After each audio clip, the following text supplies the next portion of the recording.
Bonjour, ici Gérald Sylvestre, prof de tolérance en géométrie, et bienvenue sur cette vidéo où j'aborderai la théorie sur la circularité et la cylindricité. Ce sont des théories vues selon l'ASME Y14.5 2018. Je mettrai aussi en ligne des vidéos qui montreront comment on fait pour inspecter la cylindricité, la circularité, les battements simples et totaux, qui sont des techniques qui sont relativement similaires, mais avec des nuances très importantes. Donc, revenez en ligne si vous voulez voir ces vidéos. Commençons par le symbole de la tolérance de circularité. La tolérance de circularité, c'est une tolérance de forme. Les tolérances de forme ont toujours deux cases. La première case illustre la forme parfaite, dans ce cas-ci un cercle, et la seconde case donne la taille et la forme de la zone de tolérance. Comme je viens de le dire, la forme parfaite de la circularité est un cercle. Donc ce cercle-ci est ce que l'on demande en théorie.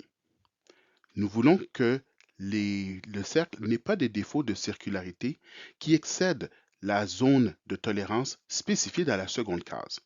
Cette zone de tolérance aura la forme de deux cercles concentriques qui seront perpendiculaires à l'axe du cercle en question. Maintenant, la pièce ne sera pas livrée de façon parfaitement circulaire. Au contraire, elle nous sera livrée avec des défauts. Il suffit que tous les défauts entrent entre les deux cercles concentriques pour que la pièce soit acceptable.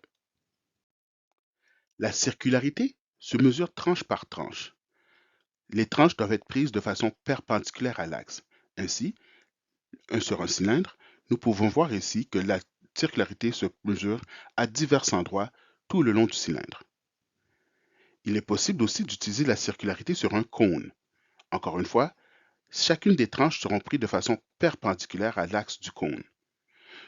Nous voyons à ce moment-là que la zone de circularité augmente, les diamètres plutôt augmentent, mais que la distance entre les deux cercles doit rester la même. Il faut bien comprendre à ce moment-là que la circularité ne donne aucun contrôle sur des problèmes potentiels de cylindricité. Ainsi, cette pièce qui ressemble un peu à un macaroni est quand même circulaire tant et aussi longtemps qu'à chaque endroit, toute la surface se situe toujours entre deux cercles pris autour de l'axe du macaroni.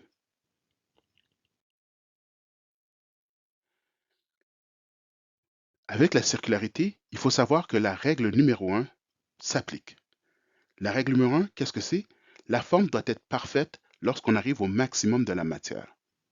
Donc, pour un diamètre de 1 pouce plus ou moins 5 millièmes, nous savons que la géométrie doit se situer quelque part entre 995 millièmes et 1 millième et 5/10. Or, à 1 millième et 5/10, il n'y a aucun défaut acceptable de forme qui fait en sorte que ça pourra dépasser cette dimension. On peut donc déduire de cela que la pièce, peu importe ses défauts, ne sera jamais plus grand que 1 millième et 5/10 et qu'elle ne sera non plus jamais en dessous de 995 millièmes. Ça veut dire que le défaut de circularité maximale sera de 5 millièmes. Cette circularité est incluse dans la dimension de plus ou moins 5 millièmes. Remarquez que l'intervalle de tolérance totale du diamètre est de 10 millièmes parce qu'elle est sur le diamètre. Or, la circularité ne se prend pas sur le diamètre, mais c'est un défaut sur un rayon. Ceci veut dire qu'il n'est pas nécessaire d'avoir de défaut de circularité pour tout défaut supérieur ou égal à 5 millièmes. Mais, dans ce cas-ci, nous avons une boîte qui nous dit une circularité de 3 millièmes. En ce sens, tout en étant entre les deux valeurs de 1 millième et 5/10 et 995 millièmes, on doit s'attendre à ce que toute la surface doive rentrer dans un cercle de, pardon, dans un anneau de 3 millièmes d'épaisseur qui est illustré en bleu. Nous pouvons voir que dans ce cas-ci, la pièce n'est pas conforme.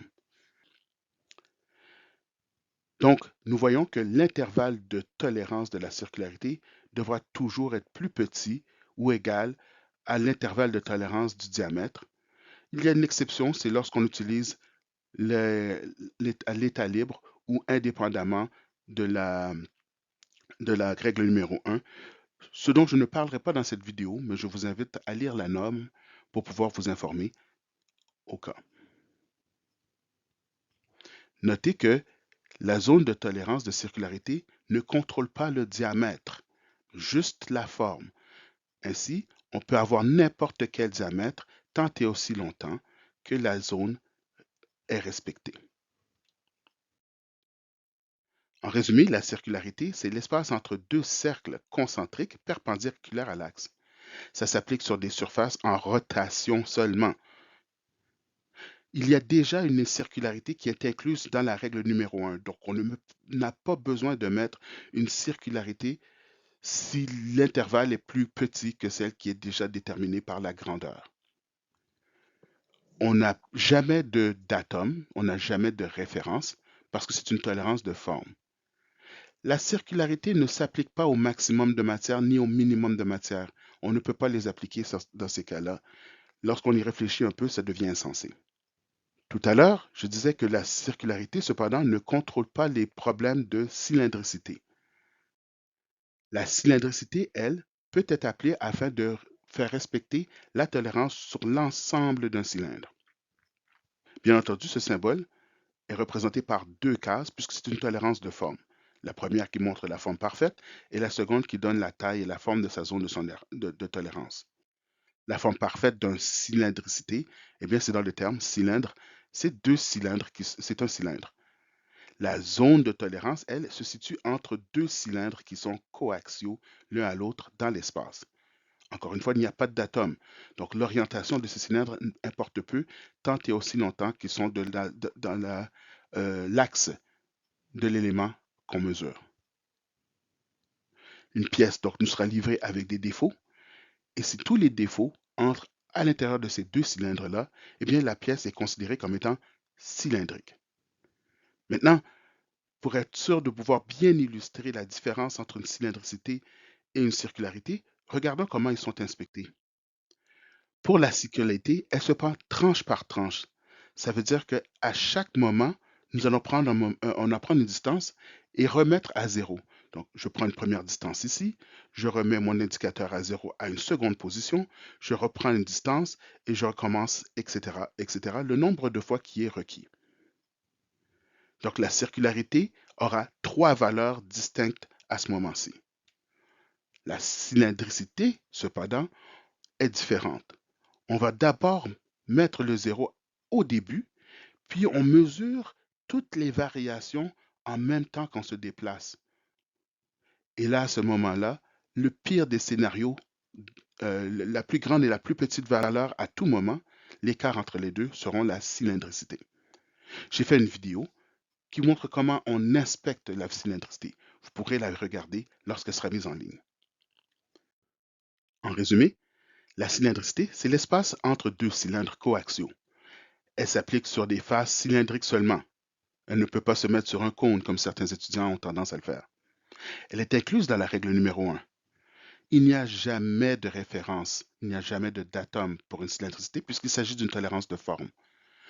Donc, et en plus, dans ce cas-ci, il n'y a ni maximum ni minimum de matière qu'on peut appliquer pour une cylindricité pour les mêmes raisons qu'on ne peut pas les appliquer sur une circularité. Ceci conclut la vidéo sur la circularité et la cylindricité. J'espère que vous en avez appris.